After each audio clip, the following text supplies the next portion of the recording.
الرحيم قل تعالوا أتل ما حرم ربكم عليكم ألا تشركوا به شيئا وبالوالدين إحسانا ولا تقتلوا أولادكم من إملاق نحن نرزقكم وإياهم ولا تقربوا الفواحش ما ظهر منها وما بطن ولا تقتلوا النفس التي حرم الله إلا بالحق ذلكم وصاكم به لعلكم تعقلون صدق اللہ العظیم۔ 8ویں سپارے کی آیت پڑھی گئی ہے، 6واں رکوع ہے۔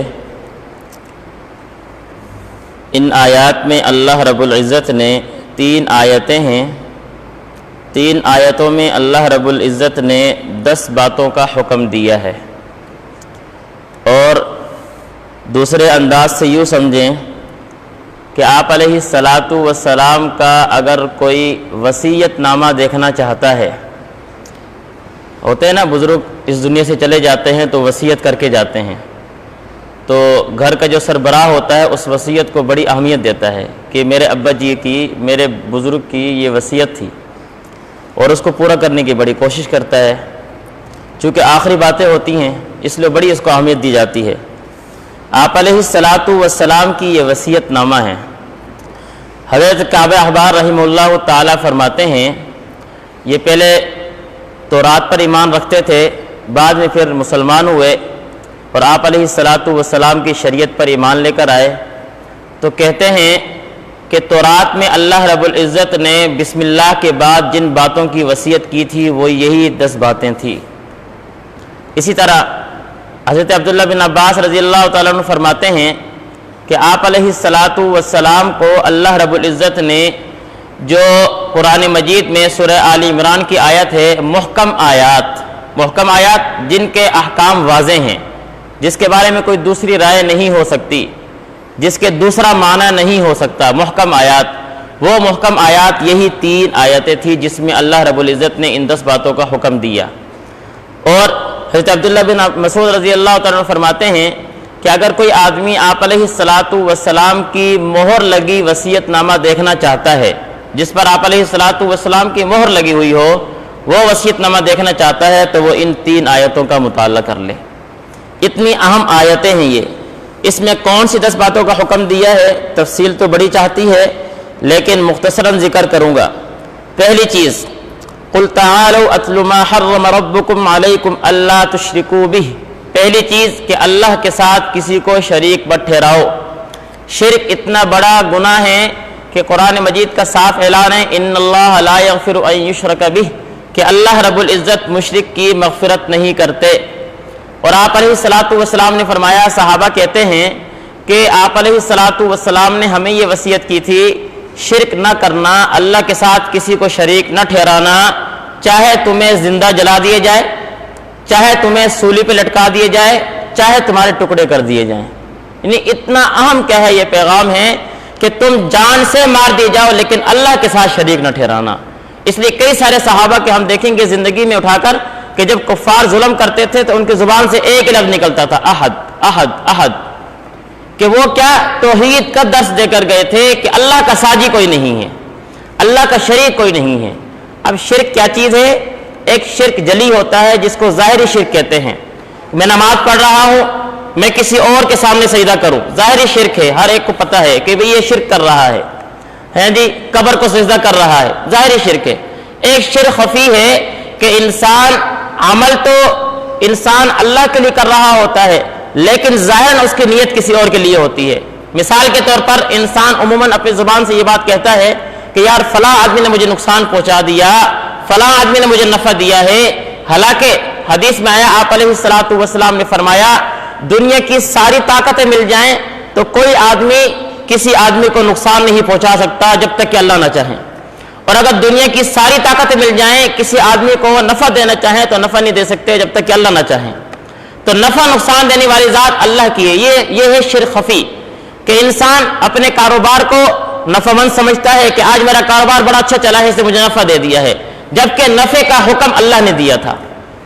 اگر انسان دوائی کھا رہا ہے کہ فلاں ڈاکٹر کی دوائی سے مجھے شفا مل گئی ہے، یہ شرک خفی ہے کہ ڈاکٹر نے شفا نہیں دی، شفا تو اللہ نے دی ہے، میں نے سبب اختیار کر لیا ہے، اس سبب کی وجہ سے اللہ نے مجھے شفا دے دی۔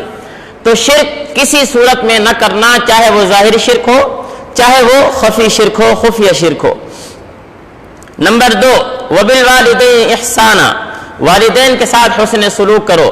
عجیب بات ہے کہ اللہ رب العزت نے قرآن مجید میں اپنے حق کے بعد والدین کا حق ذکر کیا ہے۔ وَقَضَىٰ رَبُّكَ أَلَّا تَعْبُدُوا إِلَّا إِيَّاهُ وَبِالْوَالِدَيْنِ إِحْسَانًا، رب کی عبادت کرو، والدین کے ساتھ حسن سلوک کرو، اللہ کے ساتھ شریک نہ ٹھہراؤ، والدین کے ساتھ حسن سلوک کرو۔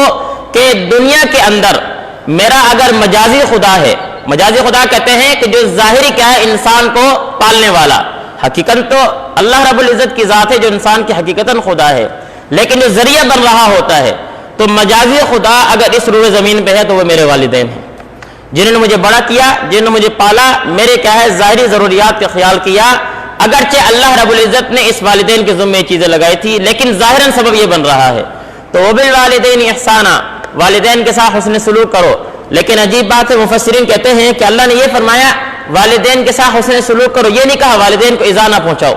ایذا تو ویسے نہیں پہنچانی، تکلیف تو والدین کو ویسے ہی نہیں دینی، لیکن اس سے ہٹ کر تکلیف بھی نہیں دینی اور اچھا سلوک بھی کرنا ہے، تکلیف بھی نہیں دینی اور اچھا سلوک بھی کرنا ہے۔ اور خصوصاً حدیث میں آیا، آپ علیہ الصلوۃ والسلام نے فرمایا کہ والدین میں سے دونوں یا دونوں میں سے کوئی ایک بڑھاپے کو پہنچ جائے اور اولاد ان کی اپنا خدمت کر کے اپنے لیے جنت واجب نہ کرا سکے، ایسے آدمی کے لیے بدبختی ہے، ایسے آدمی کے لیے جہنم واجب ہو چکی ہے۔ مفسرین کہتے ہیں اتنی سستی جنت کہ والدین یہ ایسی ذات ہے، یہ ایسے کیا نام ہے شخص ہے والدین کہ تھوڑی سی خدمت پر راضی ہو جاتے ہیں، کیونکہ اولاد پہ مہربان ہوتے ہیں نا، اولاد کے ساتھ محبت ہوتی ہے، حقیقتاً پیار ہوتا ہے۔ جب اولاد تھوڑی سی خدمت کرتی ہے والدین خوش ہو جاتے ہیں، تو تھوڑی سی خوشی پر اللہ جنت کے فیصلے کر رہے ہیں۔ لیکن کتنا کیا ہے انسان وہ بدنصیب ہے اور محروم ہے وہ آدمی جو تھوڑی سستی جنت کو بھی لینے کے لیے تیار نہیں ہوتا۔ اس لیے وبالوالدین احسانا، دوسرا حکم۔ نمبر 3، ولا تقتلوا اولادکم من املاق، اپنی اولاد کو رزق کی تنگی کی وجہ سے قتل نہ کرنا، اپنی اولاد کو رزق کی تنگی کی وجہ سے قتل نہ کرنا۔ یہ زمانہ جاہلیت کی رسم ہے کہ عرب لوگ زمانہ جاہلیت میں خصوصاً اگر بچی پیدا ہو جاتی تو اس عار سے کہ اس کی شادی کرنی پڑے گی اور مجھے گھر میں داماد لے کر آنا پڑے گا، اس عار سے اولاد کو زندہ درگور کر دیا کرتے تھے۔ اللہ فرما رہے ولا تقتلوا اولادکم من املاق، اولاد کو رزق کی تنگی کی وجہ سے قتل نہ کرنا۔ کیوں؟ آگے اللہ نے بتا دیا نحن نرزقکم وإیاہم، تم کیا اس کو رزق دیتے ہو، ہم تمہیں بھی رزق دینے والے ہیں، اس کو بھی رزق دینے والے ہیں۔ تم کیا اس کو رزق دینے والے ہو، ہم نے تمہاری ذمہ داری لگائی ہے، تمہیں اگر رزق مل رہا ہے تو اس اولاد کی وجہ سے مل رہا ہے، اس اولاد کی وجہ سے تمہیں رزق مل رہا ہے۔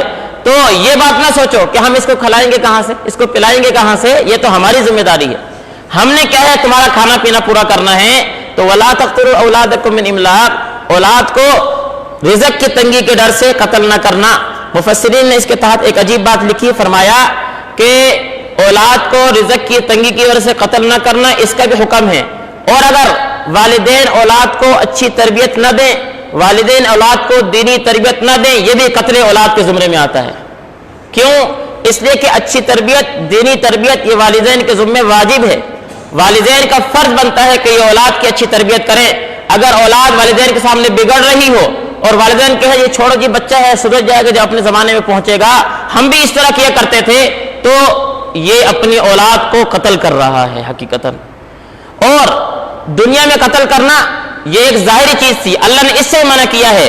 اور اگر اس اولاد کی آخرت بھی بگڑ گئی، اس اولاد کی آخرت بھی بگڑ گئی، دنیا بگڑ گئی تو کوئی مسئلہ نہیں ہے، تو کیا ہے چند دن کی زندگی یہ ختم ہو جائے گی، لیکن اگر اس نے صحیح تربیت نہ کی، دینی تربیت نہ کی، تو دنیا تو گئی، آخرت بھی چلی گئی ہے۔ اور آخر میں اگر چاہیے انسان برباد ہو گیا تو پھر صدا کیا ہے اس بیچارے کے لیے جہنم کی آگ ہے۔ اس لیے فرمایا اچھی تربیت بھی والدین کی ذمہ داری اور فرض بنتا ہے۔ ولا تقتلوا اولادکم من املاق نحن نرزقکم وإیاہم۔ نمبر 4، ولا تقربوا الفواحش ما ظهر منها وما بطن۔ نمبر 4، اور بے حیائی کے کاموں کے قریب بھی مت جانا۔ بڑی عجیب کیا ہے قرآن مجید کا اسلوب ہے، قرآن مجید یہ نہیں کہا کہ بے حیائی کے کام نہ کرنا، ولا تقربوا قریب بھی مت جانا۔ اسی وجہ سے قرآن حدیث میں آپ علیہ الصلوۃ والسلام نے فرمایا کہ بھائی شبہات سے بھی بچو، کہ اللہ رب العزت نے حلال چیزیں بھی واضح کر دی ہے حرام بھی واضح کر دی ہیں، لیکن انسان حرام سے اس ٹائم بچے گا جس ٹائم انسان شک والی بات سے ہی بچتا پھرے گا۔ اگر شک شبہات میں پڑتا رہے گا تو ایک وقت آئے گا یہ حرام بھی کر گزرے گا۔ تو ولا تقربوا الفواحش، بے حیائی، تہمت، ان جگہوں تک بھی نہ جاؤ، ان کے قریب سے مت گزرو، اس لیے کہ یہ انسان کو کیا ہے، حرام کے کاموں میں ڈالنے والی ہے۔ ولا تقربوا الفواحش ما ظهر منها وما بطن۔ نمبر 5، ولا تقتلوا النفس التي حرم الله الا بالحق، کسی انسان کا ناحق قتل کرنا یہ بھی گناہ ہے، یہ بھی نہ کرو۔ اور حدیث میں آیا، آپ علیہ الصلوۃ والسلام نے فرمایا کہ 3 صورتیں ہیں جس میں اگلے آدمی کو قتل کر سکتے ہو۔ نمبر 1، شادی شدہ آدمی اگر بدکاری کرے تو اس کے لیے رجم ہے۔ نمبر 2، اگر کوئی آدمی کسی کو ناحق قتل کر دے تو اس کو قصاصاً قتل کیا جائے گا۔ نمبر 3، اگر کوئی آدمی اسلام سے پھر کر مرتد ہو جائے تو اس کو بھی قتل کیا جائے گا۔ ان 3 صورتوں کے علاوہ کسی اور آدمی کو قتل کرنا یہ ناجائز ہے، ناحق قتل ہے، اور اس کی سزا سیدھی کیا ہے، اللہ رب العزت کے ہاں قرآن مجید کے احکامات کے زمرے میں سیدھا جہنم میں جاتا ہے۔ ذالکم وصاکم، یہ ہو گئے 5۔ نمبر 6، ولا تقربوا مال الیتیم الا باللتی ہی احسن، یتیم کے مال کو نہ کھاؤ، اس لیے کہ حدیث میں آیا، آپ علیہ الصلوۃ والسلام نے فرمایا جو یتیم کے مال کو کھاتا ہے وہ اپنے پیٹ میں آگ بھر رہا ہوتا ہے۔ یہ ولی کو جو یتیم کی سرپرستی کر رہا ہے اس کو حکم دیا جا رہا ہے، لیکن فرمایا الا باللتی ہی احسن، ہاں احسن طریقے سے کھانے کا تمہیں حکم ہے۔ مثال کے طور پر تم اس کی تربیت کر رہے ہو، تم اس کو کھلا پلا رہے ہو، تو جتنا خرچہ تم اس کے اوپر کر رہے ہو اتنا اس کے مال میں سے لے سکتے ہو، یہ احسن طریقہ ہے۔ اور دوسری طریقہ یہ ہے کہ تم اس بچے کے اس مال کو جو بھی کیا ہے نابالغ ہے، اس کی جائیداد تمہارے کیا نام پاس آ چکی ہے، تم ایسے کاروبار میں لگا دو جس کی وجہ سے اس کا مال بڑھتا رہے۔ جب یہ بالغ ہو جائے، سن بلوغت کو پہنچ جائے اور دیکھو کہ اب یہ سمجھدار ہے، اپنے نفع نقصان کو جانتا ہے، مال ضائع نہیں کرے گا، تو اس کے مال اس کے حوالے کر دو۔ اور اگر ابھی بھی اس میں سمجھداری نہیں آئی ہے تو پھر فقہا فرماتے ہیں 25 سال تک انتظار کریں۔ 25 سال کے بعد امام ابو حنیفہ رحمۃ اللہ علیہ فرماتے ہیں کہ چاہے اس کے اندر سمجھداری آ جائے یا نہ آئے، 25 سال کے بعد اس کے مال حوالے کر دو۔ لیکن دوسرے حضرات فرماتے ہیں کہ نہیں، مال پھر بھی اس کے حوالے نہیں کیا جائے گا یہاں تک کہ اس کے اندر سمجھداری نہ ہو۔ اور اسی پر کیا ہے فتویٰ ہے، وَأَوْفُوا الْكَيْلَ وَالْمِيزَانَ بِالْقِسْطِ۔